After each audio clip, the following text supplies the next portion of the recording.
मुंशी प्रेमचंद द्वारा लिखित उपन्यास गबन। आइए सुनते हैं इस उपन्यास का भाग 11 है। रतन पत्रों में जालपा को तो ढांढस देती रहती थी, पर अपने विषय में कुछ न लिखती थी। जो आप ही व्यथित हो रही हो, उसे अपनी व्यथाओं की कथा क्या सुनाती। वही रतन जिसने रुपयों की कभी कोई हैसियत न समझी, इस एक ही महीने में रोटियों को भी मोहताज हो गई थी। उसका वैवाहिक जीवन बहुत सुखी न हो, पर उसे किसी बात का अभाव न था। मरियल घोड़े पर सवार होकर भी यात्रा पूरी हो सकती है, अगर सड़क अच्छी हो, नौकर चाकर रुपए पैसे और भोजन आदि की सामग्री साथ हो, घोड़ा भी तेज हो तो पूछना ही क्या। रतन की दशा उसी सवार की सी थी। उसी सवार की भांति वह मंद गति से अपनी जीवन यात्रा कर रही थी। कभी कभी वह घोड़े पर झुंझलाती होगी। दूसरे सवारों को उड़े जाते देखकर उसकी भी इच्छा होती होगी कि मैं भी इसी तरह उड़ती, लेकिन वह दुखी न थी, अपने नसीबों को रोती न थी। वह उस गाय की तरह थी जो एक पतली सी पगैया के बंधन में पड़कर अपनी नाद के भूसे खली में मग्न रहती थी। सामने हरे हरे मैदान हैं, उसमें सुगंध में घासें लहरा रही है, पर वह पगैया तोड़ाकर कभी उधार न जाती। उसके लिए उस पगैया और लोहे की जंजीर में कोई अंतर नहीं। यौवन को प्रेम की इतनी सुधा नहीं होती जितनी आत्म प्रदर्शन की। प्रेम की सुधा पीछे आती है। रतन को आत्म प्रदर्शन के सभी उपाय मिले हुए थे। उसकी युवती आत्मा अपने श्रृंगार और प्रदर्शन में मग्न थी। हंसी विनोद, सैर सपाटा, खाना पीना, यही उसका जीवन था, जैसा प्रायः सभी मनुष्यों का होता है। इससे गहरे जल में जाने की न उसे इच्छा थी न प्रयोजन। संपन्नता बहुत कुछ मानसिक व्यथाओं को शांत करती है। उसके पास अपने दुखों को भुलाने के कितने ही ढंग है। सिनेमा है, थिएटर है, देश भ्रमण है, ताश है, पालतू जानवर है, संगीत है, लेकिन विपन्नता को भुलाने का मनुष्य के पास कोई उपाय नहीं, इसके सिवा कि वह रोए, अपने भाग्य को कोसे या संसार से विरक्त होकर आत्महत्या कर ले। रतन की तकदीर ने पलटा खाया था। सुख का स्वप्न भंग हो गया था और विपन्नता का कंकाल अब उसे खड़ा घूर रहा था, और यह सब हुआ अपने ही हाथों। पंडित जी उन प्राणियों में थे जिन्हें मौत की फिक्र नहीं होती। उन्हें किसी तरह यह भ्रम हो गया था कि दुर्बल स्वास्थ्य के मनुष्य अगर पथ्य और विचार से रहें तो बहुत दिनों तक जी सकते हैं। वह पथ्य और विचार की सीमा के बाहर कभी न जाते। फिर मौत को उनसे क्या दुश्मनी थी जो खामखा उनके पीछे पड़ती। अपनी वसीयत लिख डालने का ख्याल उन्हें उस वक्त आया जब वह मरणासन हुए, लेकिन रतन वसीयत का नाम सुनते ही इतनी शोकातुर, इतनी भयभीत हुई कि पंडित जी ने उस वक्त टाल जाना ही उचित समझा। तब से फिर उन्हें इतना होश न आया कि वसीयत लिखवाते। पंडित जी के देहावसान के बाद रतन का मन इतना विरक्त हो गया कि उसे किसी बात की भी सुध बुध न रही। वह यह अवसर था जब उसे विशेष रूप से सावधान रहना चाहिए था, इस भांति सतर्क रहना चाहिए था मानो दुश्मनों ने उसे घेर रखा हो। पर उसने सब कुछ मणिभूषण पर छोड़ दिया और उसी मणिभूषण ने धीरे धीरे उसकी सारी संपत्ति अपहरण कर ली। ऐसे ऐसे षड्यंत्र रचे कि सरला रतन को उसके कपट व्यवहार का आभास तक न हुआ। फंदा जब खूब कस गया तो उसने एक दिन आकर कहा, आज बंगला खाली करना होगा, मैंने इसे बेच दिया है। रतन ने ज़रा तेज होकर कहा, मैंने तो तुमसे कहा था कि मैं अभी बंगला न बेचूंगी। मणिभूषण ने विनय का आवरण उतार फेंका और त्योरी चढ़ाकर बोला, आप में बातें भूल जाने की बुरी आदत है। इसी कमरे में मैंने आपसे यह जिक्र किया था कि आपने हामी भरी थी। जब मैंने बेच दिया तो आप यह स्वांग खड़ा करती हैं, बंगला आज खाली करना होगा और आपको मेरे साथ चलना होगा। मैं अभी यहीं रहना चाहती हूँ, मैं आपको यहाँ रहने दूंगा। मैं तुम्हारी लौंडी नहीं हूँ, आपकी रक्षा का भार मेरे ऊपर है। अपने कुल की मर्यादा रक्षा के लिए मैं आपको अपने साथ ले जाऊंगा। रतन ने होठ चबाकर कहा, मैं अपनी मर्यादा की रक्षा आप कर सकती हूँ, तुम्हारी मदद की जरूरत नहीं। मेरी मर्जी के बगैर तुम यहाँ कोई चीज़ नहीं बेच सकते। मणिभूषण ने वज्र सा मारा, आपका इस घर पर और चाचा जी की संपत्ति पर कोई अधिकार नहीं, वह मेरी संपत्ति है। आप मुझसे केवल गुजारे का सवाल कर सकती हैं। रतन ने विस्मित होकर कहा, तुम कुछ भंग तो नहीं खा गए हो? मणिभूषण ने कठोर स्वर में कहा, मैं इतना भंग नहीं खाता कि बेसिर पैर की बातें करने लगूं। आप तो पढ़ी लिखी हैं, एक बड़े वकील की धर्मपत्नी थी, कानून की बहुत सी बातें जानती होंगी। सम्मिलित परिवार में विधवा का अपने पुरुष की संपत्ति पर कोई अधिकार नहीं होता। चाचा जी और मेरे पिताजी में कभी अलगोजा नहीं हुआ। चाचा जी यहाँ थे, हम लोग इंदौर में थे, पर इससे यह सिद्ध नहीं होता कि हम में अलगोजा था। अगर चाचा अपनी संपत्ति आपको देना चाहते तो कोई वसीयत अवश्य लिख जाते, और यद्यपि वसीयत कानून के अनुसार कोई चीज़ न होती, पर हम उसका सम्मान करते। उनका कोई वसीयत न करना साबित कर रहा है कि वह कानून के साधारण व्यवहार में कोई बाधा न डालना चाहते थे। आज आपको बंगला खाली करना होगा, मोटर और अन्य वस्तुएं भी नीलाम कर दी जाएंगी। आपकी इच्छा हो मेरे साथ चलें या रहें। यहाँ रहने के लिए आपको 10-11 रुपए का मकान काफ़ी होगा। गुजारे के लिए 50 रुपये महीने का प्रबंध मैंने कर दिया है। लेना देना चुका लेने के बाद इससे ज़्यादा की गुंजाइश ही नहीं। रतन ने कोई जवाब न दिया। कुछ देर वह हदबुद्धि सी बैठी रही, फिर मोटर मंगवाई और सारे दिन वकीलों के पास दौड़ती फिरी। पंडित जी के कितने ही वकील मित्र थे, सभी ने उसका वृत्तांत सुनकर खेद प्रकट किया और वकील साहब के वसीयत न लिख जाने पर हैरत करते रहे। अब उसके लिए एक ही उपाय था कि वह यह सिद्ध करने की चेष्टा करे कि वकील साहब और उनके भाई में अहलदगी हो गई थी। अगर यह सिद्ध हो गया, और सिद्ध हो जाना बिल्कुल आसान था, तो रतन उस संपत्ति की स्वामिनी हो जाएगी। अगर वह यह सिद्ध न कर सकी तो उसके लिए कोई चारा न था। अभाग्नि रतन लौट आई। उसने निश्चय किया, जो कुछ मेरा नहीं है उसे लेने के लिए मैं झूठ का आश्रय न लूँगी, किसी तरह नहीं। मगर ऐसा कानून बनाया किसने? क्या स्त्री इतनी नीच, इतनी तुच्छ, इतनी नगण्य है? क्यों? दिन भर रतन चिंता में डूबी मौन बैठी रही। इतने दिनों वह अपने को इस घर की स्वामिनी समझती थी। कितनी बड़ी भूल थी। पति के जीवन में जो लोग उसका मुंह ताकते थे, वे आज उसके भाग्य के विधाता हो गए। यह घोर अपमान रतन जैसी मान्य स्त्री के लिए असह्य था। माना कमाई पंडित जी की थी, पर यह गांव तो उसी ने खरीदा था। इसमें से कई मकान तो उसके सामने ही बने। उसने यह एक क्षण के लिए भी न ख्याल किया था कि वह एक दिन यह जायदाद मेरी जीविका का आधार होगी। इतनी भविष्य चिंता वह कर ही न सकती थी। उसे इस जायदाद के खरीदने में, उसके संवारने और सजाने में वही आनंद आता था जो माता अपनी संतान को फलते फलते देख कर पाती है। उसमें स्वार्थ का भाव न था, केवल अपनेपन का गर्व था। वही ममता थी, पर पति की आंखें बंद होते ही उसके पाले और गोद के खिलाए बालक भी उसकी गोद से छीन लिए गए। उसका उन पर कोई अधिकार नहीं। अगर वह जानती कि एक दिन यह कठिन समस्या उसके सामने आएगी तो वह चाहे रुपए को लुटा देती या दान कर देती, पर संपत्ति की कील अपनी छाती पर न गाड़ती। पंडित जी की ऐसी कौन बहुत बड़ी आमदनी थी? क्या गर्मियों में वह शिमले न जा सकती थी? क्या 2-4 और नौकर न रखे जा सकते थे? अगर वह गहने ही बनवाती तो एक एक मकान के मूल्य का एक एक गहना बनवा सकती थी, पर उसने इन बातों को कभी उचित सीमा से आगे न बढ़ने दिया। केवल यही स्वप्न देखने के लिए, यही स्वप्न, इसके सिवा और था ही क्या? जो कल उसका था उसकी ओर आज आंखें उठाकर वह देख भी नहीं सकती। कितना महंगा था वह स्वप्न। हाँ, वह अब अनाथनी थी। कल तक दूसरों को भीख देती थी, आज उसे खुद भीख मांगनी पड़ेगी और कोई आश्रय नहीं। पहले भी वह अनाथनी थी, केवल भ्रमवश अपने को स्वामिनी समझ रही थी। अब उस भ्रम का सहारा भी नहीं रहा। सहसा विचारों ने पलटा खाया। मैं क्यों अपने को अनाथनी समझ रही हूँ? क्यों दूसरों के द्वार पर भीख मांगूँ? संसार में लाखों स्त्रियाँ मेहनत मजदूरी करके जीवन का निर्वाह करती हैं। क्या मैं कोई काम नहीं कर सकती? मैं कपड़ा क्या नहीं सी सकती? किसी चीज़ की छोटी मोटी दुकान नहीं रख सकती? लड़के भी पढ़ा सकती हूँ। यही न होगा, लोग हंसेंगे, मगर मुझे उस हंसी की क्या परवाह? वह मेरी हंसी नहीं है, अपने समाज की हंसी है। शाम को द्वार पर कई ठेले वाले आ गए। मणिभूषण ने आकर कहा, चाचा जी, आप जो जो चीज़ें कहीं लदवा कर भिजवा दूँ। मैंने एक मकान ठीक कर लिया है। रतन ने कहा, मुझे किसी चीज़ की ज़रूरत नहीं।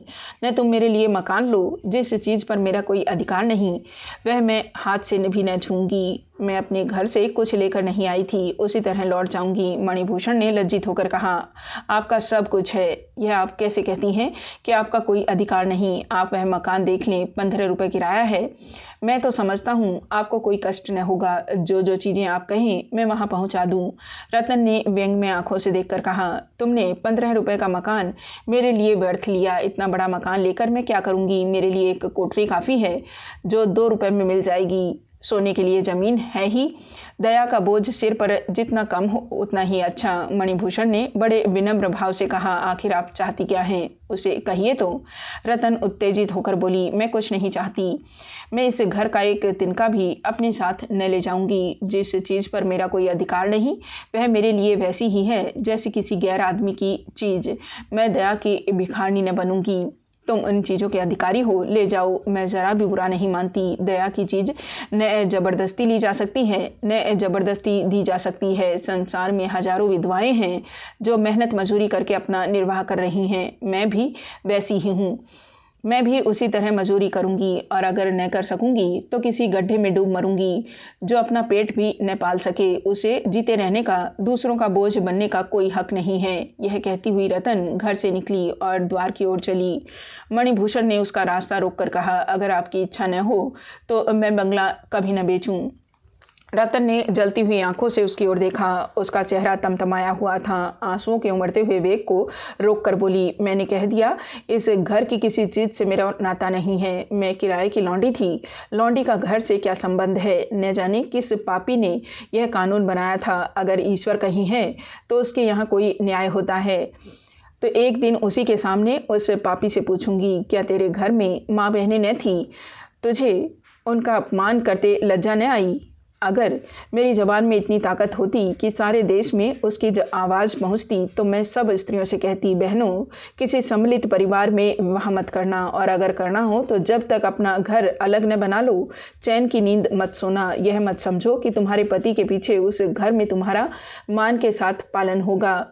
अगर तुम्हारे पुरुष ने कोई लड़का नहीं छोड़ा तो तुम अकेली रहो, चाहे परिवार में। एक ही बात है, तुम अपमान और मजूरी से नहीं बच सकती। अगर तुम्हारे पुरुष ने कुछ छोड़ा है तो अकेली रहकर तुम उसे भोग सकती हो। परिवार में रहकर तुम्हें उससे हाथ धोना पड़ेगा। परिवार तुम्हारे लिए फूलों की सेज नहीं, कांटों की सैया है। तुम्हारा पार लगाने वाली नौका नहीं, तुम्हें निकल जाने वाला जंतु। संध्या हो गई थी। गर्द से भरी हुई फागुन की वायु चलने वालों की आंखों में धूल झोंक रही थी। रतन चादर संभालती सड़क पर चली जा रही थी। रास्ते में कई परिचित स्त्रियों ने उसे टोका। कई ने अपनी मोटर रोक ली और उसे बैठने को कहा, पर रतन को उनकी सहृदयता इस समय बाण सी लग रही थी। वह तेजी से कदम उठाती हुई जालपा के घर चली जा रही थी। आज उसका वास्तविक जीना आरंभ हुआ था। ठीक 10 बजे जालपा और देवीदीन कचहरी पहुंच गए। दर्शकों की काफ़ी भीड़ थी। ऊपर की गैलरी दर्शकों से भरी हुई थी। कितने ही आदमी बरामदों में और सामने के मैदान में खड़े थे। जालपा ऊपर गैलरी में जा बैठी। वह देवीदीन बरामदे में खड़ा हो गया। इजलास पर जज साहब के एक तरफ अहमद था और दूसरी तरफ पुलिस के कई कर्मचारी खड़े थे।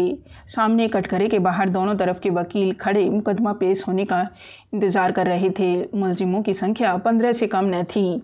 सब कटहरे के बगल में ज़मीन पर बैठे हुए थे। सभी के हाथों में हथकड़ियाँ थीं, पैरों में बेड़ियाँ। कोई लेटा था, कोई बैठा था, कोई आपस में बातें कर रहा था। दो पंजे लड़ा रहे थे, दो में किसी विषय पर बहस हो रही थी। सभी प्रसन्नचित्त थे। घबराहट, निराशा या शोक का किसी के चेहरे पर चिन्ह भी न था। 11 बजते बजते अभियोग की पेशी हुई। पहले ज़ाब्ते की कुछ बातें हुईं, फिर 2-1 पुलिस की शहादतें हुईं। अंत में कोई 3 बजे रमानाथ गवाहों के कटघरे में लाया गया। दर्शकों में सनसनी फैल गई। कोई तंबोली की दुकान से पान खाता हुआ भागा, किसी ने समाचार पत्र को मरोड़कर जेब में रखा और सब इजलास के कमरे में जमा हो गए। जालपा भी संभल कर बारजे में खड़ी हो गई। वह चाहती थी कि एक बार रमा की आंखें उठ जाती और वह उसे देख लेती, लेकिन रमा सिर झुकाए खड़ा था, मानो वह इधर उधर देखते डर रहा हो। उसके चेहरे का रंग उड़ा हुआ था, कुछ सहमा हुआ, कुछ घबराया हुआ। इस तरह खड़ा था मानो उसे किसी ने बांध रखा है और भागने की कोई राह नहीं है। जालपा का कलेजा धक धक कर रहा था, मानो उसके भाग्य का निर्माण हो रहा हो। रमा का बयान शुरू हुआ। पहला ही वाक्य सुनकर जालपा सिहर उठी। दूसरे वाक्य ने उसकी त्योरियों पर बल डाल दिए। तीसरे वाक्य ने उसके चेहरे का रंग फीका कर दिया और चौथा वाक्य सुनते ही वह एक लंबी सांस खींचकर पीछे रखी हुई कुर्सी पर टिक गई। मगर फिर दिल न माना।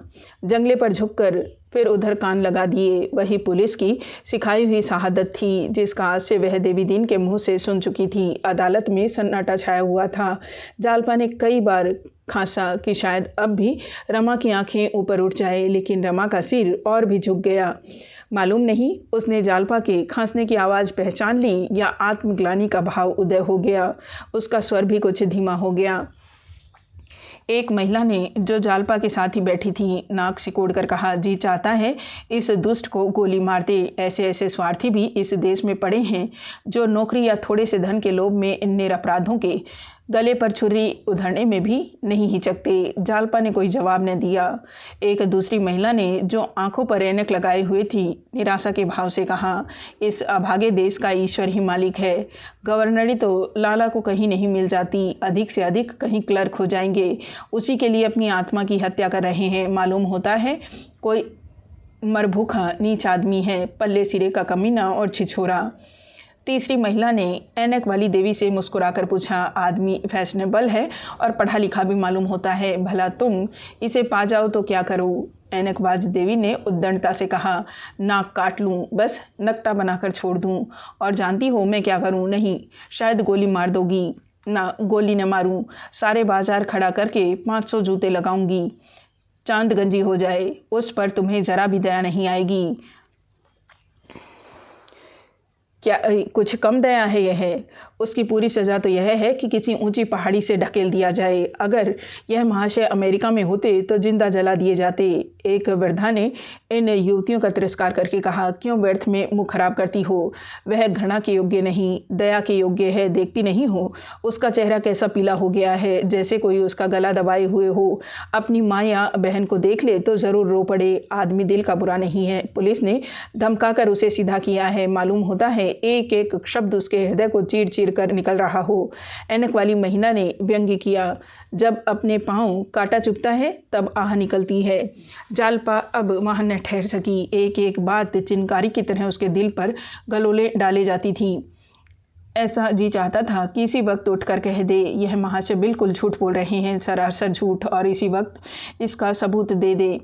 वह इस आवेश को पूरे बल से दबाए हुए थी। उसका मन अपनी कातरता पर धिक्कार रहा था। उसे वह इतनी वक्त सारा वृत्तांत कह सुनाती, पुलिस उसकी दुश्मन हो जाएगी। हो जाए, कुछ तो अदालत को ख्याल होगा। कौन जाने इन गरीबों की जान बच जाए। जनता को तो मालूम हो जाएगा कि ये झूठी शहादत है। उसके मुंह से एक बार आवाज़ निकलते निकलते रह गई। परिणाम के भय ने उसकी जमान पकड़ ली। आखिर उसने वहाँ से उठकर चले आने में ही कुशल समझी। देवी दीन उसे उतरते देखकर बरामदे में चला आया और दया से सने हुए स्वर में बोला, क्या घर चलती हो बहू जी? जालपा ने आंसुओं के वेग को रोककर कहा, हाँ, यहाँ अब नहीं बैठा जाता। हाथे के बाहर निकलकर देवी दीन ने जालपा को सांत्वना देने के इरादे से कहा, पुलिस ने जिसे एक बार घुटी सुगा दी, उस पर किसी दूसरी चीज़ का असर नहीं हो सकता। जालपा ने घृणा भाव से कहा, यह सब कायरों के लिए है। कुछ दूर दोनों चुपचाप चलते रहे। सहसा जालपा ने कहा, क्यों दादा, अब और तो कहीं अपील न होगी, कैदियों का यही फैसला हो जाएगा। देवी दीन इस प्रश्न का आशय समझ गया। बोला, नहीं, हाई कोर्ट में अपील हो सकती है। फिर कुछ दूर तक दोनों चुपचाप चलते रहे। जालपा एक वृक्ष की छांव में खड़ी हो गई और बोली, दादा, मेरा जी चाहता है आज जज साहब से मिलकर सारा हाल कह दूं, शुरू से जो कुछ हुआ सब कह सुनाऊं। मैं सबूत दे दूंगी, तब तो मानेंगे। देवी दीन ने आंखें गाड़ कर कहा, जज साहब से? जालपा ने उसकी आंखों से आंखें मिलाकर कहा, हाँ। देवी दीन ने द्विधा में पड़कर कहा, मैं इस बारे में कुछ नहीं कह सकता बहू जी। हाकिम का बर्ताव न जाने चित पड़े या पट। जालपा बोली, क्या पुलिस वालों से यह नहीं कह सकता कि तुम्हारा गवाह बनाया हुआ है? कह तो सकता है, तो आज मैं उससे मिलूं। मिल तो लेता है, चलो दरियाफ्त करेंगे, लेकिन मामला जोखिम है। क्या जोखिम है बताओ? भैया पर कहीं झूठी गवाही का इल्ज़ाम लगाकर सजा कर दें तो कुछ नहीं, जो जैसा करे वैसा भोगे।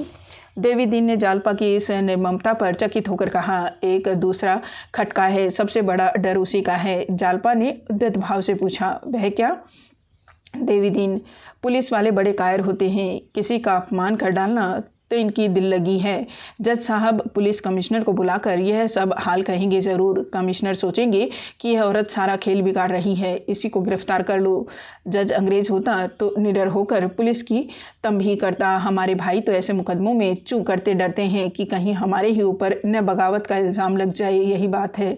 जज साहब पुलिस कमिश्नर से ज़रूर कह सुनावेंगे। फिर यह तो न होगा कि मुकदमा उठा लिया जाए, यही होगा कि कलई न खुलने पावे। कौन जाने तुम ही को गिरफ्तार कर लें। कभी कभी जब गवाह बदलने लगता है तो कलई खोलने पर उताई हो जाता है, तो पुलिस वाले उसके घर वालों को दबाते हैं।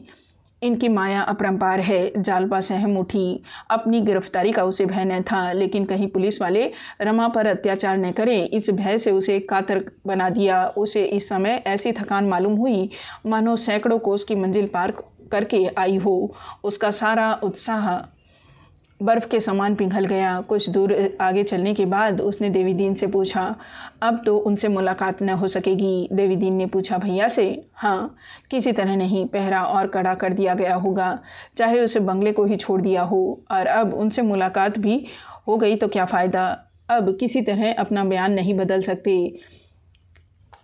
दारोगा भी फंस जाएंगे। कुछ दूर और चलकर जालपा ने कहा, मैं सोचती हूँ घर चली जाऊँ, यहाँ रहकर अब क्या करूँगी। देवीदीन ने करुणा भरी हुई आंखों से उसे देखकर कहा, नहीं बहू, अभी मैं न जाने दूंगा। तुम्हारे बिना अब हमारे यहाँ पल भर भी जीने लगेगा। बुढ़िया तो रो रो कर प्राण ही दे देगी। अभी यहाँ रहो, देखो क्या फैसला होता है। भैया को मैं इतना कच्चे दिल का आदमी नहीं समझता था। तुम लोगों की बिरादरी में सभी सरकारी नौकरी पर जान देते हैं, मुझे तो कोई 100 रुपये भी तलब दे तो नौकरी न करूँ। अपनी रोज़गार की बात ही दूसरी है, इसमें आदमी कभी थकता नहीं है। नौकरी में जहाँ 5 से 6 घंटे हुए कि देह टूटने लगी, जम्हाइयाँ आने लगी। रास्ते में और कोई बात न हुई। जालपा का मन अपनी हार मानने के लिए किसी तरह राजी न होता था। वह परास्त होकर भी दर्शक की भांति यह अभिनय देखने से संतुष्ट न हो सकती थी। वह उस अभिनय में सम्मिलित होने और अपना पार्ट खेलने के लिए विवश हो रही थी। क्या एक बार फिर रमा से मुलाकात न होगी? उसके हृदय में उन जलते हुए शब्दों का एक सागर उमड़ रहा था जो वह उससे कहना चाहती थी। उसे रमा पर जरा भी दया न आती थी, उससे रत्ती भर सहानुभूति न होती थी। वह उससे कहना चाहती थी, तुम्हारा धन और वैभव तुम्हें मुबारक हो। जालपा उसे पैरों से ठुकराती है। तुम्हारे खून से रंगे हुए हाथों के स्पर्श से मेरी देह में छाले पड़ जाएंगे। जिसने धन और पद के लिए अपनी आत्मा बेच दी, उसे मैं मनुष्य नहीं समझती। तुम मनुष्य नहीं हो, तुम पशु भी नहीं, तुम कायर हो, कायर। जालपा का मुखमंडल तेजमय हो गया, गर्व से उसकी गर्दन तन गई। यह शायद समझते होंगे जालपा जिस वक्त मुझे जब्बेदार पगड़ी बांध घोड़े पर सवार देखेगी, फूली न समाएगी। जालपा इतनी नीच नहीं है, तुम घोड़े पर नहीं आसमान में उड़ो। मेरी आंखों में हत्यारे हो, पूरे हत्यारे। जिसने अपनी जान बचाने के लिए इतने आदमियों की गर्दन पर छुरी चलाई। मैंने चलते चलते समझाया था, उसका कुछ असर न हुआ। ओह, तुम इतने धन लोलुप हो, इतने लोभी, कोई हर्ज नहीं। जालपा अपने पालन और रक्षा के लिए तुम्हारी मोहताज नहीं है।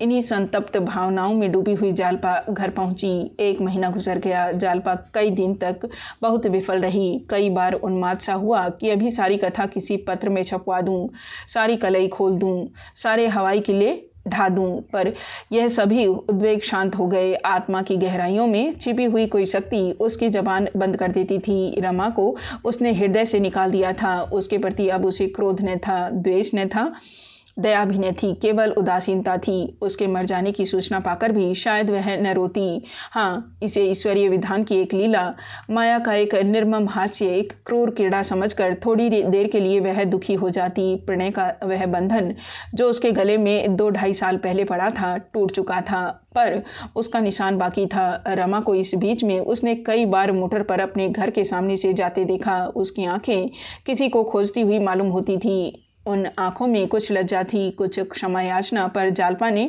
कभी उसकी तरफ आंखें न उठाई। वह शायद इस वक्त आकर उसके पैरों में पड़ता तो भी वह उसकी ओर न ताकती। रमा की इस घृणित कायरता और महान स्वार्थपरता ने जालपा के हृदय को मानो चीर डाला था। फिर भी उस प्रणय बंधन का निशान अभी बना हुआ था। रमा की वह प्रेम विहल मूर्ति जिसे देखकर वह दिन में गदगद हुआ करती थी। कभी कभी उसके हृदय में छाए हुए अंधेरे में क्षीण मलिन निरानंद ज्योत्सना की भांति प्रवेश करती और एक क्षण के लिए वह स्मृतियां विलाप कर उठती। फिर उसी अंधकार और नीरवता का पर्दा पड़ जाता। उसके लिए भविष्य की मृदु स्मृतियां न थी, केवल कठोर नीरस वर्तमान विकराल रूप से खड़ा घूर रहा था।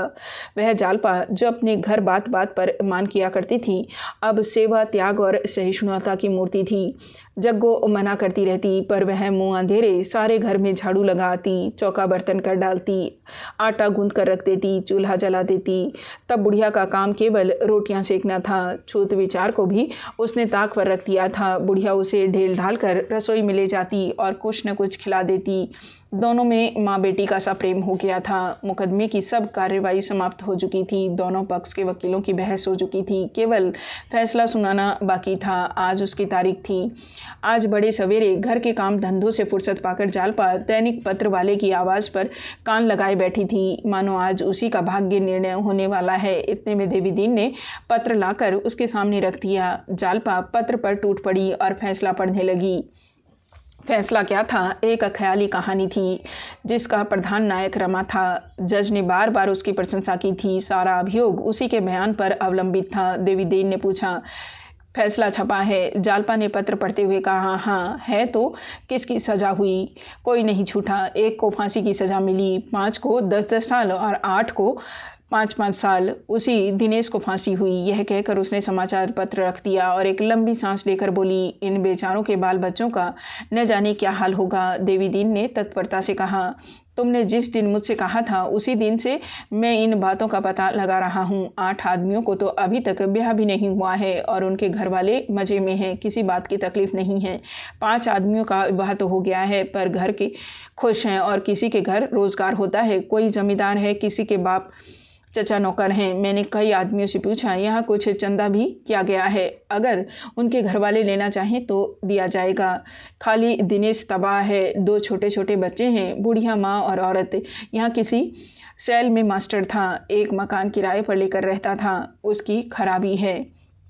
जालपा ने पूछा, उसके घर का पता लगा सकते हो? हाँ, उसका पता कौन मुश्किल है। जालपा ने याचना भाव से कहा, तो कब चलोगे? मैं भी तुम्हारे साथ चलूँगी, अभी तो वक्त है, चलो जरा देखें। देवी दीन ने आपत्ति करके कहा, पहले मैं देख तो आऊँ, इस तरह मेरे साथ कहाँ कहाँ दौड़ती फिरोगी। जालपा ने मन को दबाकर लाचारी से सिर झुका लिया और कुछ न बोली। देवी दीन चला गया। जालपा फिर समाचार पत्र देखने लगी, पर उसका ध्यान दिनेश की ओर लगा हुआ था। बेचारा फांसी पा जाएगा। जिस वक्त उसने फांसी का हुक्म सुना होगा, उसकी क्या दशा हुई होगी। उसकी बूढ़ी माँ और स्त्री यह खबर सुनकर छाती पीटने लगी होगी। बेचारा स्कूल मास्टर ही तो था, मुश्किल से रोटियां चलती होगी और क्या सहारा होगा। उनकी विपत्ति की कल्पना करके उसे रमा के प्रति उत्तेजना पूर्ण घृणा हुई कि वह उदासीन न रह सकी। उसके मन में ऐसा उद्वेग उठा कि इस वक्त वह आ जाए तो ऐसा धिक्कारूं कि वह भी याद करे, तुम मनुष्य हो? कभी नहीं। तुम मनुष्य के रूप में राक्षस हो। राक्षस। तुम इतने नीच हो कि उसको प्रकट करने के लिए कोई शब्द नहीं है। तुम इतने नीच हो कि आज कमीने से कमीना आदमी भी तुम्हारे ऊपर थूक रहा है। तुम्हें किसी ने पहले ही क्यों न मार डाला? इन आदमियों की जान तो जाती ही, पर तुम्हारे मुंह में तो कालिख न लगती। तुम्हारा इतना पतन हुआ कैसे? जिसका पिता इतना सच्चा, इतना ईमानदार हो, वह इतना लोभी, इतना कायर। शाम हो गई, पर देवी दीन न आया। जालपा बार बार खिड़की के पर खड़ी होकर इधर उधर देखती थी, पर देवी दीन का पता नहीं था। धीरे धीरे 8 बज गए और देवी ने लौटा। सहसा एक मोटर द्वार पर आकर रुकी और रमा ने उतरकर जग्गू से पूछा, सब कुशल मंगल है ना दादी? दादा कहाँ गए हैं? जग्गू ने एक बार उसकी ओर देखा और मुंह उधर लिया। केवल इतना बोली, कहीं गए होंगे, मैं नहीं जानती। रमा ने सोने की 4 चूड़ियाँ जेब से निकालकर जग्गू के पैरों पर रख दी और बोला, यह तुम्हारे लिए लाया हूँ दादी, पहनो, ढीली तो नहीं है। जग्गू ने चूड़ियाँ उठाकर जमीन पर पटक दी और आंखें निकाल कर बोली, जहाँ इतना पाप समा सकता है वहाँ 4 चूड़ियों की जगह नहीं है। भगवान की दया से बहुत चूड़ियाँ पहन चुकी और अब भी 1.5 सेर सोना पड़ा होगा, लेकिन जो खोया पहना अपनी मेहनत की कमाई से। किसी का गला नहीं दबाया, पाप की गठरी सिर पर नहीं लादी, नीयत नहीं बिगाड़ी। उस कोख में आग लगे जिसने तुम जैसे कपूत को जन्म दिया। यह पाप की कमाई लेकर तुम बहू को देने आए होंगे। समझते होंगे तुम्हारे रुपयों की थैली देखकर वह लट्टू हो जाएगी। इतने दिन उसके साथ रहकर भी तुम्हारी लोभी आंखें उसे न पहचान सकी। तुम जैसे राक्षस उस देवी के जोग न थे। अगर तुम्हारी कुशल चाहते हो तो इन्हीं पैरों जहाँ से आए हो वहीं लौट जाओ। उसके सामने जाकर क्यों अपना पानी उतरवाओगे? तुम आज पुलिस के हाथों जख्मी होकर मार खाकर आए होते, तुम्हें सजा हुई होती, तुम जेल में डाल दिए गए होते तो बहू तुम्हारी पूजा करती, तुम्हारे चरण धो धो कर पीती। वह उन औरतों में है जो चाहे मजदूरी करे, उपवास करे, फटे चिथड़े पहने, पर किसी की बुराई नहीं देख सकती। अगर तुम मेरे लड़के होते तो तुम्हें जहर दे देती। क्यों खड़े मुझे जला रहे हो? चले जाओ। क्यों नहीं जाते? मैंने तुमसे कुछ ले तो नहीं लिया है? रमा सिर झुकाए चुपचाप सुनता रहा। तब आहत स्वर में बोला, दादी मैंने बुराई की है और इसके लिए मरते दम तक लज्जित रहूँगा, लेकिन तुम मुझे जितना नीच समझ रही हो उतना नीच नहीं हूँ। अगर तुम्हें मालूम होता कि पुलिस ने मेरे साथ कैसी कैसी सख्तियाँ की, मुझे कैसी कैसी धमकियाँ दी, तो तुम मुझे राक्षस न कहती। जालपा के कानों में इन आवाज़ों की भनक पड़ी। उसने जीने से झाँक कर देखा। रमानाथ खड़ा था। सिर पर बनारसी रेशमी साफा था, रेशम का बढ़िया कोट, आंखों पर सुनहरी ऐनक। इस एक ही महीने में उसकी देह निखर आई थी, रंग भी अधिक गोरा हो गया था। ऐसी कांति उसके चेहरे पर कभी नहीं दिखाई दी थी। उसके अंतिम शब्द जालपा के कानों में पड़ गए। बाज की तरह टूटकर धम धम करती हुई नीचे आई और जहर में बुझे हुए बाणों का उस पर प्रहार करती हुई बोली, अगर तुम शक्तियों और धमकियों से इतना दब सकते हो तो तुम कायर हो। तुम्हें अपने को मनुष्य कहने का कोई अधिकार नहीं। क्या शक्तियाँ की थी? जरा सुनो। लोगों ने तो हंसते हंसते सिर कटा लिए हैं, अपने बेटों को मरते देखा है, कोल्हू में पेले जाना मंजूर किया है, पर सच्चाई से जौ भर भी नहीं हटे। तुम भी तो आदमी हो, तुम क्यों धमकी में आ गए? क्यों नहीं छाती खोल कर खड़े हो गए कि इसे गोली का निशाना बना लो? पर मैं झूठ न बोलूँगा। क्यों सिर नहीं झुका दिया? देह के भीतर इसलिए आत्मा रखी गई है कि देह उसकी रक्षा करे, इसलिए नहीं कि उसका सर्वनाश कर दे। इस पाप का क्या पुरस्कार मिला, जरा मालूम तो हो। रमा ने दबी हुई आवाज़ में कहा, अभी तो कुछ नहीं। जालपा ने सर्पणी की भांति फुफकार कर कहा, यह सुनकर मुझे बड़ी खुशी हुई। ईश्वर करे तुम्हें मुंह में कालिक लगाकर कुछ भी न मिले। मेरी यह सच्चे दिल से प्रार्थना है। लेकिन नहीं, तुम जैसे मोम के पुतलों को पुलिस वाले कभी नाराज़ न करेंगे। तुम्हें कोई जगह मिलेगी और शायद अच्छी जगह मिले, मगर जिस जाल में तुम फंसे हो उसमें से निकल नहीं सकते। झूठी गवाही, झूठे मुकदमे बनाना और पाप का व्यापार करना ही तुम्हारे भाग्य में लिख गया। जाओ, शौक से ज़िंदगी के सुख लूटो। मैंने तुमसे पहले ही कह दिया था कि आज फिर कहती हूँ, मेरा तुमसे कोई नाता नहीं है। मैंने समझ लिया कि तुम मर गए, तुम भी समझ लो कि मैं मर गई। बस जाओ। मैं औरत हूँ। अगर कोई धमका कर मुझसे पाप न कराना चाहे तो चाहे उसे न मार जाए, अपनी गर्दन पर छुरी चला दूंगी। क्या तुम में औरतों के बराबर भी हिम्मत नहीं है? रमा ने भिक्षुकों की भांति गिड़गिड़ा कर कहा, तुम मेरा कोई उज्र न सुनोगी। जालपा ने अभिमान से कहा, नहीं तो मैं मुंह में कालिक लगाकर कहीं निकल जाऊं, तुम्हारी खुशी। तुम मुझे क्षमा न करोगी? कभी नहीं, किसी तरह नहीं। रमा एक क्षण फिर सिर झुकाए खड़ा रहा। तब धीरे धीरे बरामदे के नीचे जाकर जग्गू से बोला, दादी, दादा आए तो कह देना, मुझसे जरा देर में मिल ले, जहाँ कहें आ जाऊं। जग्गू ने कुछ पिघल कर कहा, कल यहीं चले आना। रमा ने मोटर पर बैठते हुए कहा, यहाँ अब न आऊँगा दादी। मोटर चली गई तो जालपा ने कुत्सित भाव से कहा, मोटर दिखाने आए थे, जैसे खरीदी तो लाए हों। जग्गू ने भर्त्सना की, तुम्हें इतना बेलगाम न होना चाहिए था बहू। दिल पर चोट लगती है तो आदमी को कुछ नहीं सूझता। जालपा ने निष्ठुरता से कहा, ऐसे हयादार नहीं है दादी। इसी सुख के लिए तो आत्मा बेची, उनसे यह सुख भला क्या छोड़ा जाएगा? पूछा नहीं, दादा से मिलकर क्या करेंगे? वह होते तो ऐसी फटकार सुनाते कि छठी का दूध याद आ जाता। जग्गू ने तिरस्कार के भाव से कहा, तुम्हारी जगह मैं होती तो मेरे मुंह से ऐसी बातें न निकलती। तुम्हारा हिया बड़ा कठोर है। दूसरा मर्द होता तो इस तरह चुपका चुपका सुनता। मैं तो थर थर काँप रही थी कि कहीं तुम्हारे ऊपर हाथ न चला दे, मगर है बड़ा गमखोर। जालपा ने उसी निष्ठुरता से कहा, इसे गमखोरी नहीं कहते दादी, यह बेहयाई है। देवी दीन ने आकर कहा, क्या यहाँ भैया आए थे? मुझे मोटर पर रास्ते में दिखाई दिए थे। जग्गू ने कहा, हाँ आए थे, कह गए हैं दादा मुझसे जरा मिलने। देवी दीन ने उदासीन होकर कहा, मिल लूँगा।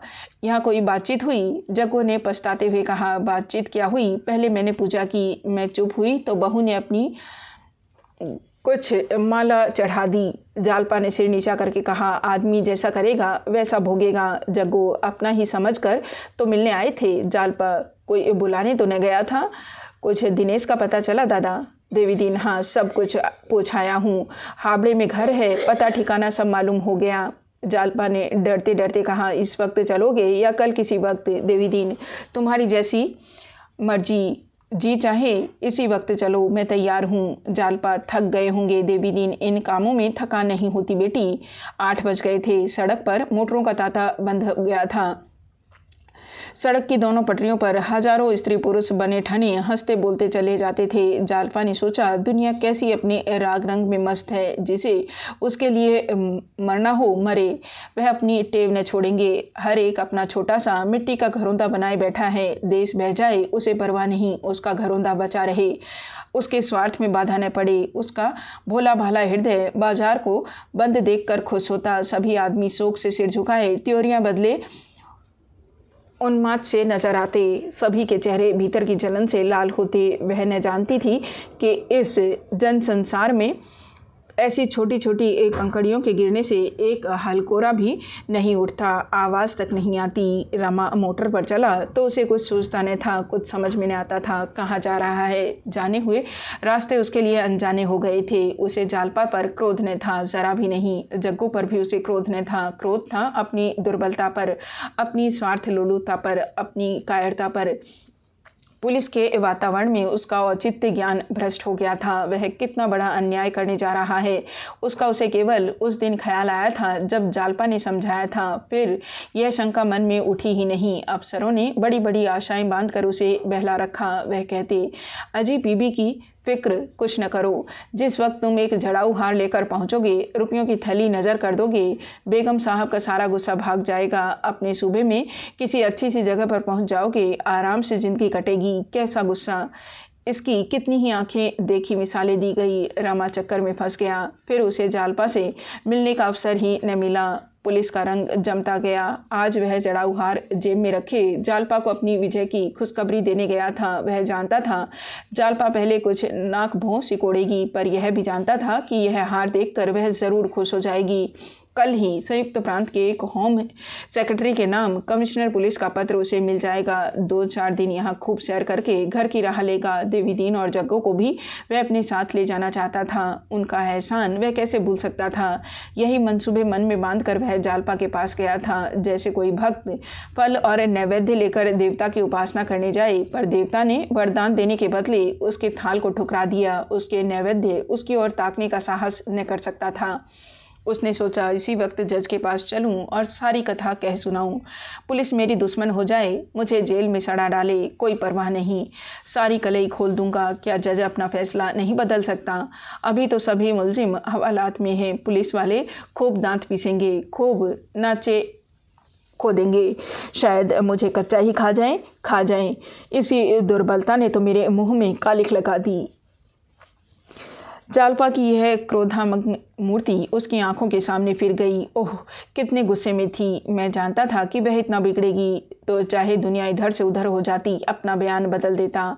बड़ा चकमा दिया इन पुलिस वालों ने। अगर कहीं जज ने कुछ नहीं सुना और मुलजिमों को बरी न किया तो जालपा मेरा मुंह न देखेगी। मैं उसके पास कौन मुंह लेकर जाऊंगा? फिर जिंदा रहकर ही क्या करूंगा? किसके लिए? उसने मोटर रोकी और इधर उधर देखने लगा। कुछ समझ में न आया। कहाँ आ गया। सहसा एक चौकीदार नजर आया। उसने उससे जज साहब के बंगले का पता पूछा। चौकीदार हंसकर बोला, हुजूर तो बहुत दूर निकल आए, यहाँ से तो 6-7 मील से कम न होगा। वह उधर चौरंगी की ओर रहते हैं। रमा चौरंगी का रास्ता पूछकर फिर चला। 9 बज गए थे। उसने सोचा, जज साहब से मुलाकात न हुई तो सारा खेल बिगड़ जाएगा। बिना मिले हटूंगा ही नहीं। अगर उन्होंने सुन लिया तो ठीक है, नहीं कल हाई कोर्ट के जजों से कहूँगा, कोई तो सुनेगा। सारा वृतांत समाचार पत्रों में छपवा दूंगा, तब तो सबकी आंखें खुलेगी। मोटर 30 मील की चाल से चल रही थी। 10 मिनट में ही चौरंगी आ पहुंची। यहाँ अभी तक वही चहल पहल थी, मगर रमा उसी सन्नाटे से मोटर लिए जाता था। सहसा एक पुलिसमैन ने लाल बत्ती दिखाई। वह रुक गया और बाहर से निकाल कर देखा तो वही दरोगा जी। दारोगा ने पूछा, क्या अभी तक बंगले पर नहीं गए? इतनी तेज मोटर न चलाया कीजिए, कोई वारदात हो जाएगी। कहिए, बेगम साहब से मुलाकात हुई? मैंने तो समझा था वह भी आपके साथ होगी। खुश तो खूब हुई होगी। रमा को ऐसा क्रोध आया कि मुझे उखाड़ लूँ, पर बात बनाकर बोला, जी हाँ, बहुत खुश हुई। मैंने कहा था ना, औरतों की नाराज़गी की वही दवा है। आप कांपे जाते थे। मेरी हिमाकत थी। चलिए मैं भी आपके साथ चलता हूँ। एक बाजी ताश उड़े और जरा सरूर जमे। डिप्टी साहब और इंस्पेक्टर साहब आएंगे, जोहरा को बुलवा लेंगे, 2 घड़ी की बाहर रहेगी। अब आप मिसेज रमानाथ को बंगले ही पर क्यों नहीं बुला लेते? वहाँ उस खटीक के घर पड़ी हुई है। रमा ने कहा, अभी तो मुझे एक ज़रूरत से दूसरी तरफ जाना है, आप मोटर ले जाएं, मैं पाँव चला जाऊंगा। दारोगा ने मोटर के अंदर जाकर कहा, नहीं साहब, मुझे कोई जल्दी नहीं है, आप जहाँ चलना चाहे चलिए, मैं ज़रा भी मुखिल न हूँगा। रमा ने कुछ चिढ़ कर कहा, लेकिन मैं अभी बंगले पर नहीं जा रहा हूँ।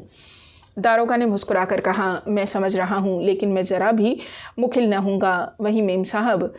रमा ने बात काट कर कहा, जी नहीं, वहाँ मुझे नहीं जाना है। दारोगा, तो क्या कोई दूसरा शिकार है?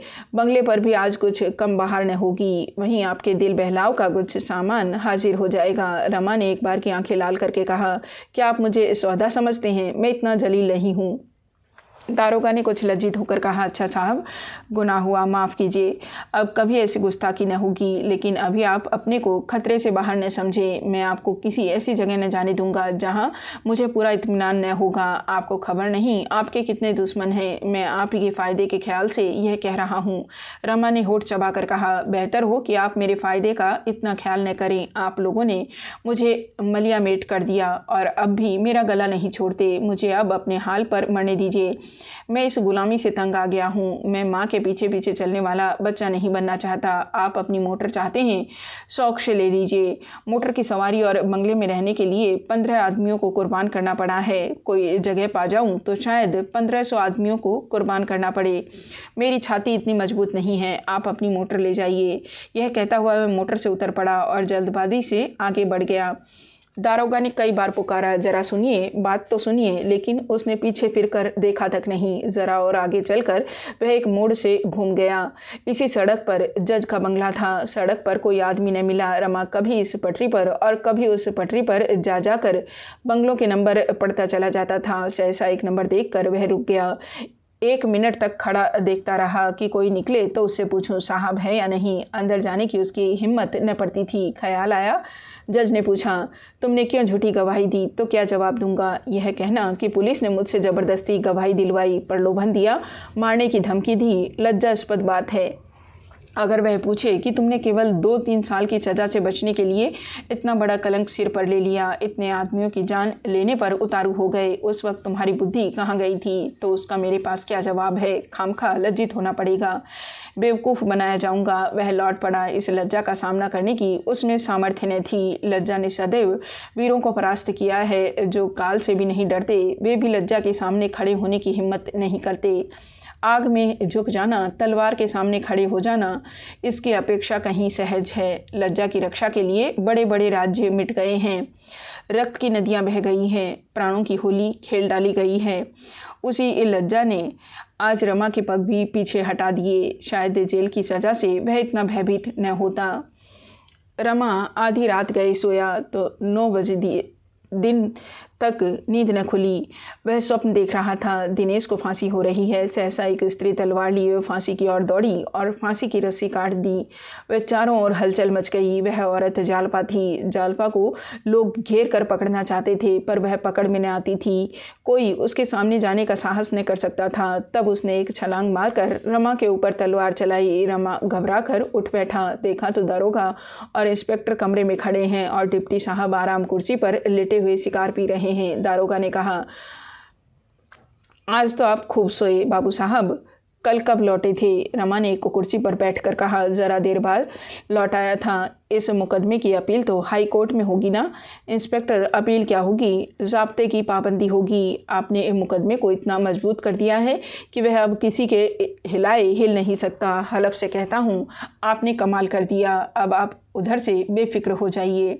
हाँ, अभी तक फैसला न हो जाए, यह मुनासिब होगा कि आपकी हिफाजत का ख्याल रखा जाए, इसलिए फिर पहरे का इंतज़ाम कर दिया गया है। उधर हाई कोर्ट से फैसला हुआ, उधर आपको जगह मिली। डिप्टी साहब ने सिगार का धुआं फेंक कर कहा, यह डीओ कमिश्नर साहब ने आपको दिया है, जिसमें आपको कोई तरह की शक न हो। देखिए, यूपी के होम सेक्रेटरी के नाम है, आप वहाँ डीओ दिखाएंगे, यह आपको कोई बहुत अच्छी जगह दे देगा। इंस्पेक्टर, कमिश्नर साहब आपसे बहुत खुश हैं। हलफ से कहता हूँ, डिप्टी बहुत खुश है। वह यूपी को अलग डायरेक्ट भी चिट्ठी लिखेगा, तुम्हारा भाग्य खुल गया। यह कहते हुए उसने डीओ रमा की तरफ बढ़ा दिया। रमा ने लिफाफा खोलकर देखा और एकाएक उसको फाड़कर पुर्जे पुर्जे कर डाला। तीनों आदमी विस्मय से उसका मुंह ताकने लगे। दारोगा ने कहा, रात बहुत पी गए थे क्या? आपके हक में अच्छा न होगा। इंस्पेक्टर हलफ से कहता हूँ, कमिश्नर साहब को मालूम हो जाएगा तो बहुत नाराज़ होंगे। डिप्टी, इसका कुछ मतलब हमारी समझ में नहीं आया। इसका क्या मतलब है? रमानाथ, इसका यह मतलब है कि मुझे इस डीओ की ज़रूरत नहीं है और न मैं नौकरी चाहता हूँ। मैं आज ही यहाँ से चला जाऊँगा। डिप्टी, जब तक हाई कोर्ट का फैसला न हो जाए तब तक आप कहीं नहीं जा सकते। रमानाथ, क्यों? डिप्टी, कमिश्नर साहब का यह हुक्म है। रमानाथ, मैं किसी का गुलाम नहीं हूँ। इंस्पेक्टर बाबू, रमानाथ, आप क्यों बना बनाया खेल बिगाड़ रहे हैं? जो कुछ होना था वह हो गया। 10-5 दिन में हाई कोर्ट से फैसले की तस्कीद हो जाएगी। आपकी बेहतरी इसी में है कि जो सिला मिल रहा है उसे खुशी से लीजिए और आराम से ज़िंदगी के दिन बसर कीजिए। खुदा ने चाहा तो एक दिन आप भी किसी ऊंचे ओहदे पर पहुंच जाएंगे। इससे क्या फ़ायदा कि अफसरों को नाराज़ कीजिए और कैद की मुसीबतें झेलिए। हलफ से कहता हूँ, अफसरों की जरा सी निगाह बदल जाए तो आपका कहीं पता न लगे। हलफ से कहता हूँ, एक इशारे में आपको 10 साल की सज़ा हो जाए। आप हैं किस ख्याल में? हम आपके साथ शरारत नहीं करना चाहते। हाँ, अगर आप हमें सख्ती करने पर मजबूर करेंगे तो हमें सख्ती करनी पड़ेगी। जेल को आसान न समझिएगा। खुदा दोजख में ले जाए पर जेल की सज़ा न दे। मारधाड़, गाली गुतरी, वह तो वहाँ की मामूली सज़ा है। चक्की में जोत दिया जा तो मौत ही आ गई। हलफ से कहता हूँ, दोजख से बेहतर है जेल।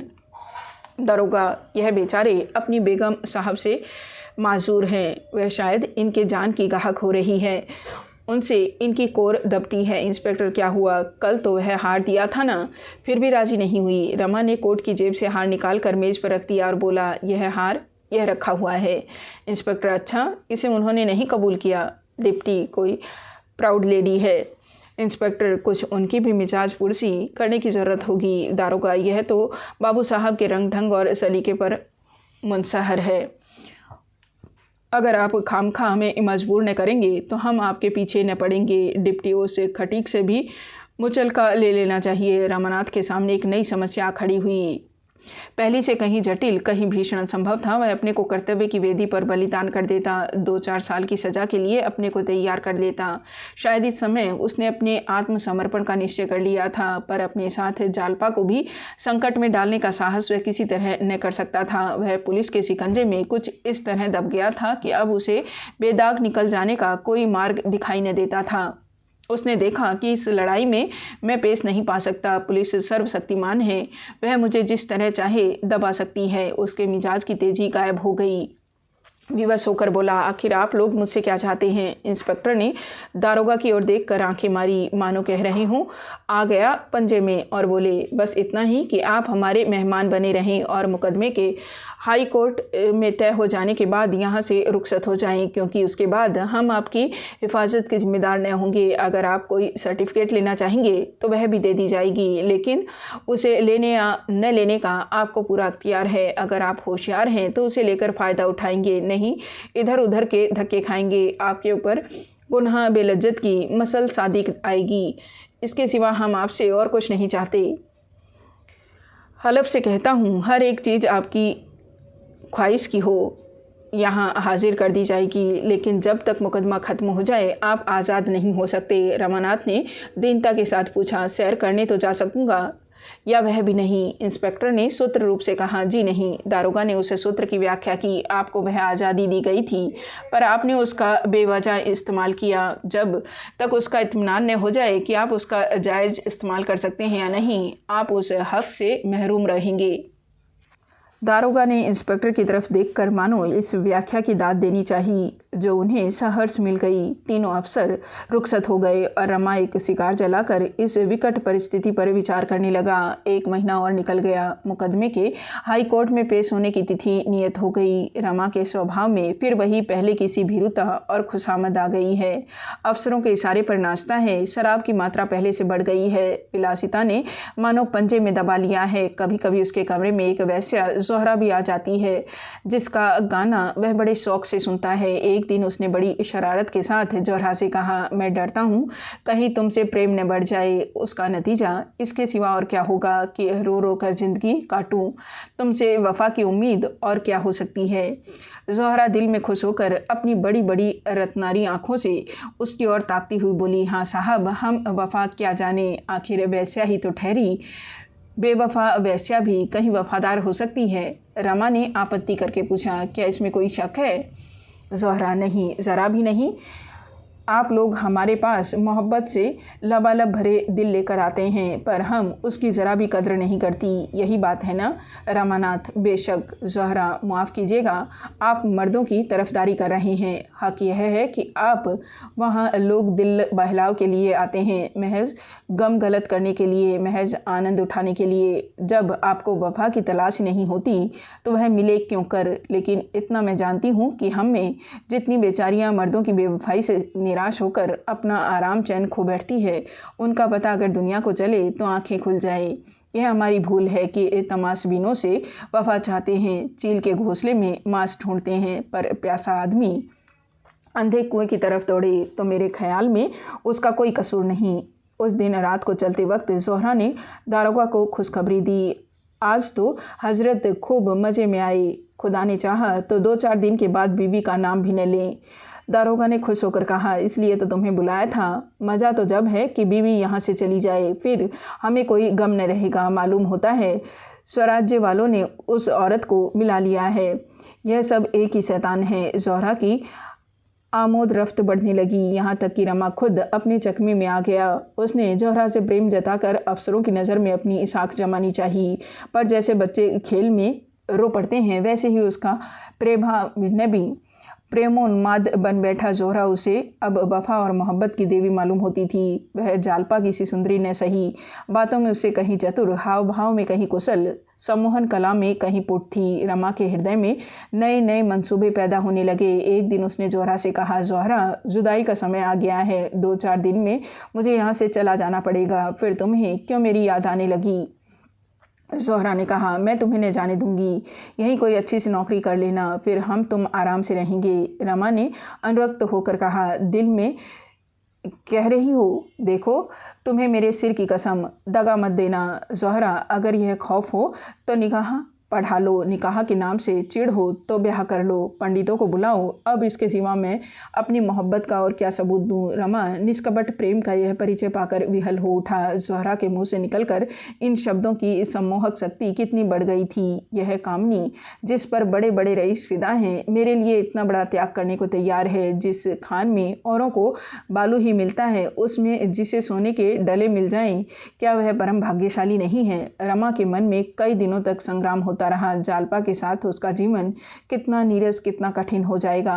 वह पग पग पर अपना धर्म और सत्य लेकर खड़ी हो जाएगी और उसका जीवन एक दीर्घ तपस्या, एक स्थायी साधना बनकर रह जाएगा। सात्विक जीवन कभी उसका आदर्श नहीं रहा।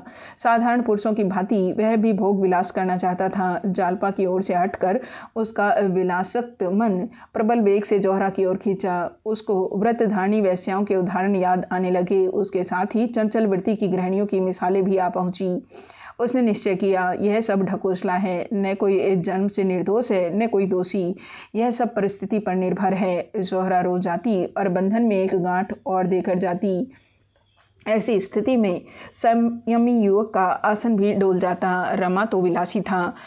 अब तक वह केवल इसलिए इधर उधर न भटक सकता था कि ज्यों ही उसके पंख निकले, जालिये ने उसे अपने पिंजरे में बंद कर लिया। कुछ दिन पिंजरे से बाहर रहकर भी उसे उड़ने का साहस न हुआ। अब उसके सामने एक नवीन दृश्य था। वह छोटा सा कुल्हियों वाला पिंजरा नहीं, बल्कि एक गुलाबों से लहराता हुआ बाग, जहाँ की कैद में स्वाधीनता का आनंद था। वह इस बाग में क्यों न क्रीड़ा का आनंद उठाए।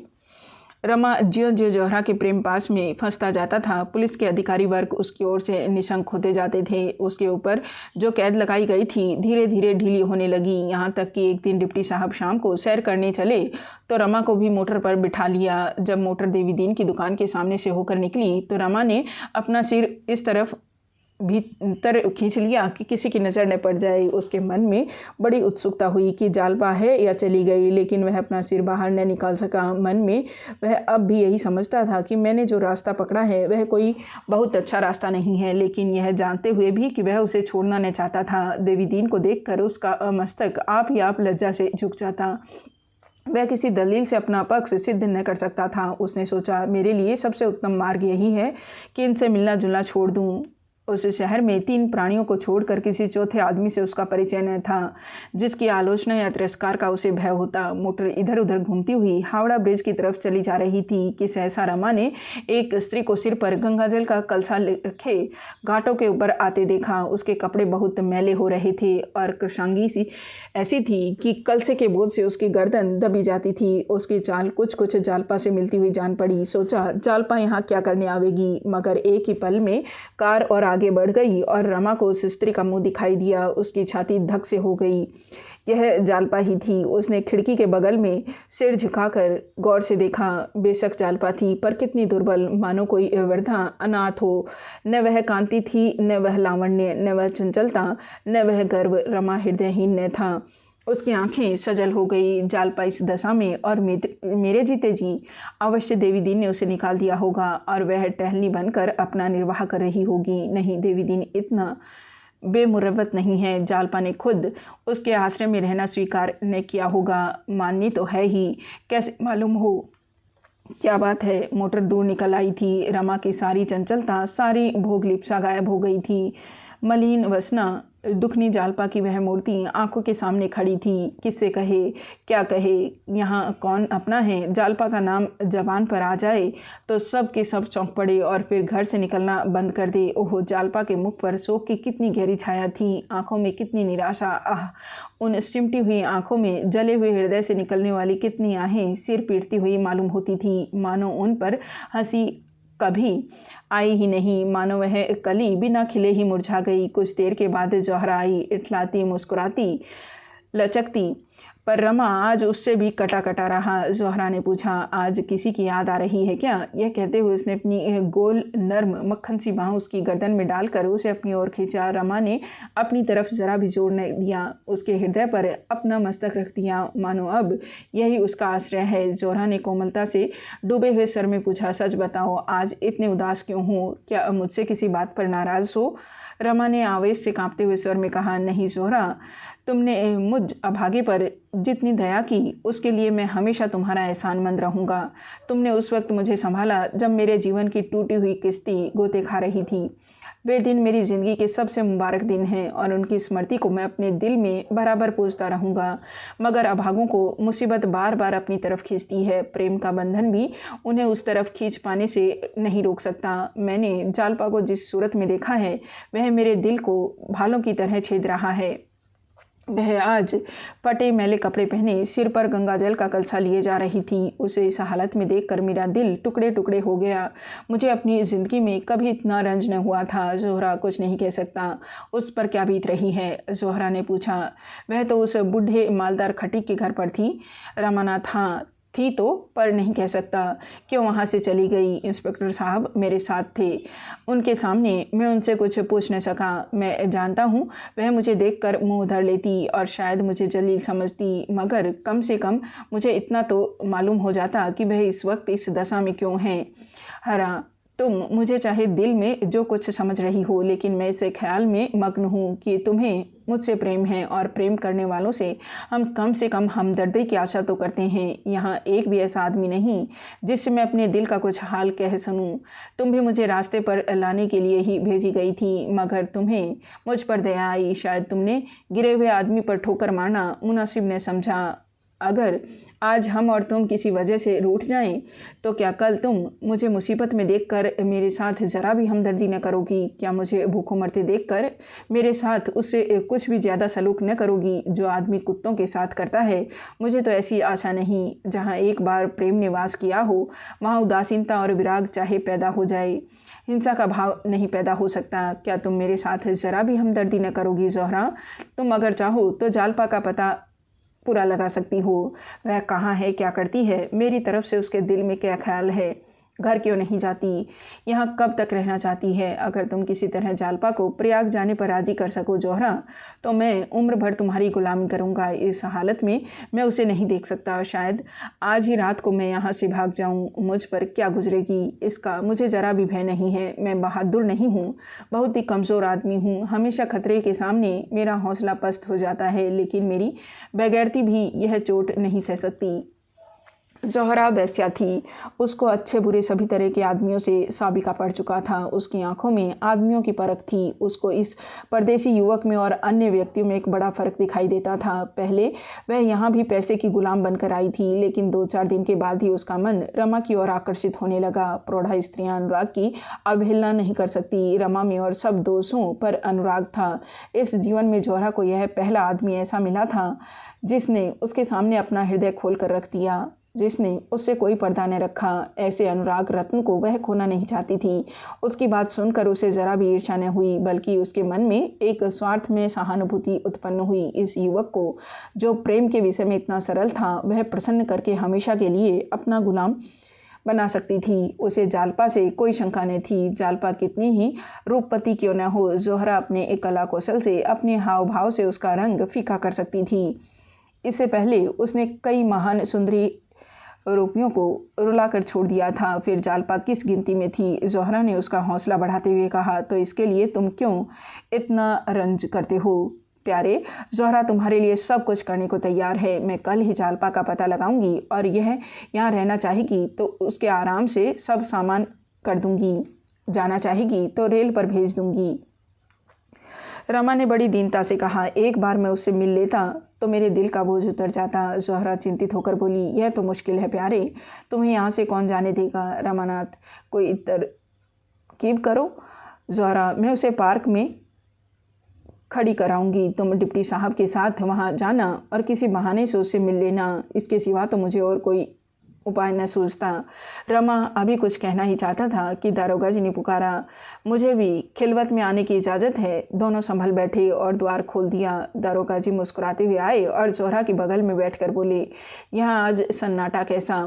क्या आज खजाना खाली है? ज़ोहरा, आज अपने दस्ते हिनाई से एक जाम भर कर दो। रमानाथ, भाईजान नाराज़ न होना। रमा ने कुछ तोड़ होकर कहा, इस वक्त तो रहने दीजिए दारोगा जी, आप तो पिए हुए नजर आते हैं। दारोगा ने ज़ोहरा का हाथ पकड़कर कहा, बस एक जाम ज़ोहरा, और एक बात और, आज मेरी मेहमानी कबूल करो। रमा ने तेवर बदल कर कहा, दारोगा जी, आप इस वक्त जहाँ से आए हैं वहीं जाइए। मैं यह गवारा नहीं कर सकता। कि दारोगा ने नशीली आंखों से देखकर कहा, क्या आपने पट्टा लिखा लिया है? रमा ने कड़क कर कहा, जी हाँ, मैंने पट्टा लिखा लिया है। दारोगा, तो आपका पट्टा खारिज। रमानाथ, मैं कहता हूँ यहाँ से चले जाइए।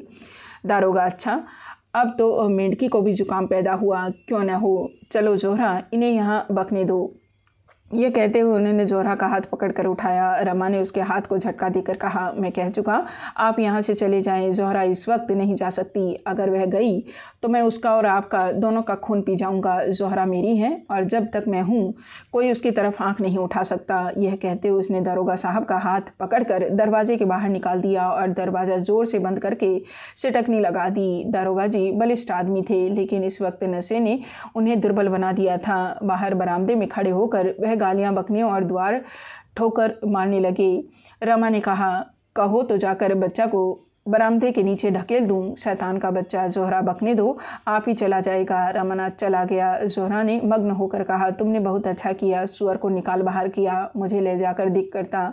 क्या तुम सचमुच उसे मारते? रमानाथ, मैं उसकी जान लेकर छोड़ता। मैं उस वक्त अपने आपे में न था।